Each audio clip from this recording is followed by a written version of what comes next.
Hello and welcome back to Investing for Generations, your channel for high-quality stock research for long-term value investor. And today, as every weekend, I want to give you my weekly update for week 32 of 2021. And if you're new to my channel, here's a performance of my portfolio since the start of this portfolio at the 2nd of December 2019.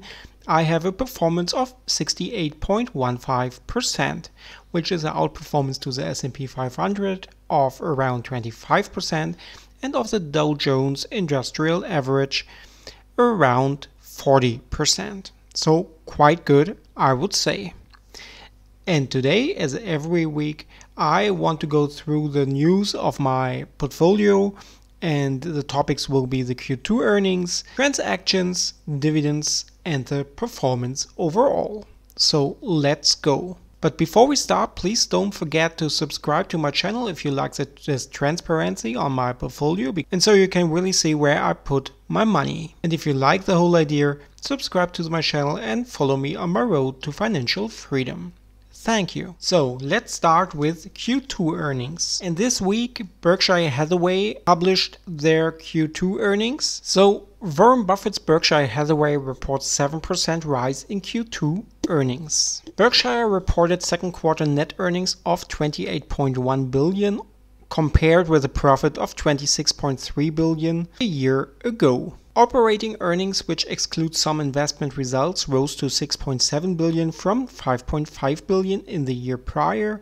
Profits increased within the company's railroad, utilities, and energy divisions, but declined at the company's vast insurance operations. Overall, operating earnings increased, business runs good, and the investments, of course, also with this overall high valuated market. One area Buffett has been active in is buying back Berkshire stock. Last year, Berkshire bought back nearly $25 billion in shares after refusing to buy back company stock for much of the past few decades. In his annual letter to shareholders, Buffett defended the larger-than-usual buybacks, saying they enhance the intrinsic value for shareholders but still leave Berkshire ample funds for any opportunities. On Saturday, Berkshire disclosed that it paid about $6 billion to purchase shares in the second quarter and has spent $12.6 billion in the first 6 months of 2021 to repurchase its shares. Berkshire, over that, held $144.1 billion in cash at the end of the second quarter, down from about $145.4 billion in cash at the end of the first quarter. Buybacks continue. This is just because there are not a lot of great opportunities, and so I think even also if the Berkshire stock also gained in price over the last year, a lot over the last year, it seems like it's still maybe the best investment Buffett can do right now. And over that, of course, Berkshire with $144.1 billion in cash have the opportunities to react. And if we see correction, crash, or any other very good opportunity, of course, they can invest that. So overall, Berkshire is still in a very good position with the whole business. And so I'm very happy with my 28 shares of Berkshire Hathaway in my portfolio. I have a purchase price in average of $206.79. And with that, I'm up 39.22%.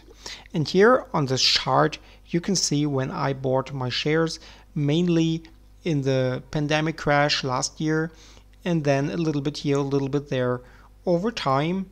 And so the Berkshire Hathaway position is my second biggest holding in my portfolio. Then there was news for MI Homes, also one of my bigger positions in my portfolio. I made some other videos about MI Homes and explained when and why I bought and why I think this stock is way undervalued. And now, after the Q2 earnings, it seems like also the analysts start to see that because MI Homes was raised to outperform at Wedbush. As I also explained in my other videos, not a lot of analysts following MI Homes. This could be a big chance because it seems like kind of a hidden champion. And so as far as I know, just 2 analysts from Wall Street follow MI Homes right now, and so one, just put MI Homes off outperform. I don't care a lot about the analyst rating, but just because so less analysts follow MI Homes, I thought this is also a news I should give you. So I'm still confident in my position. I own right now 110 shares of MI Homes with a purchase value of a little bit over $7,000 and a average purchase price of $63.84. And the whole position is up 1.29%, not so much.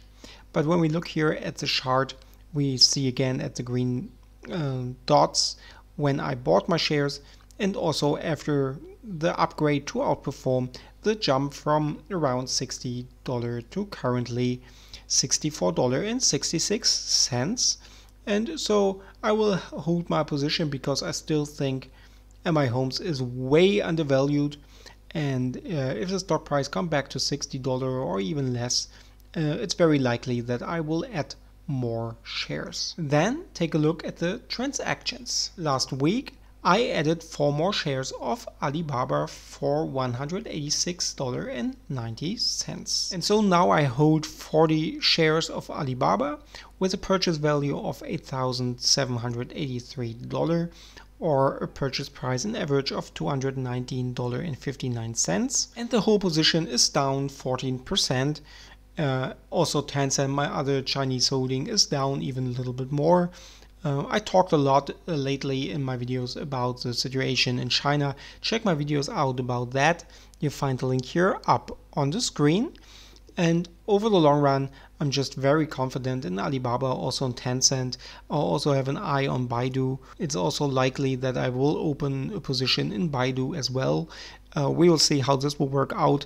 I think the whole sentiment in the Chinese market is very, very negative. I think there are reasons to concern, but I think overall it's too negative. And Alibaba, Tencent, also some other Chinese companies are great businesses, and over the long run, I guess everything will be fine, despite, of course, also all the problems in China, especially with the ideas of the Communist Party, and you really never know. On the dividend front, nothing happened. I didn't receive any dividend last week, and so we can jump to the performance overall. And first of all, take a look at the single positions in my portfolio, and you see Imperial Oil is the best performing stock with 84% of performance, followed by Legend & Platt, Bank of Nova Scotia, and so on. And if you're new to my channel, you find deeper analyses to all of these companies on my channel. You find a link to the playlist here up on the screen, and there I go deeper into the business model, explain the business model, calculate the intrinsic value, and tell you when and why I bought in the first place. So if you like all of that, please subscribe to my channel and you will get more of these stock analyses. And then here also the pie of my portfolio.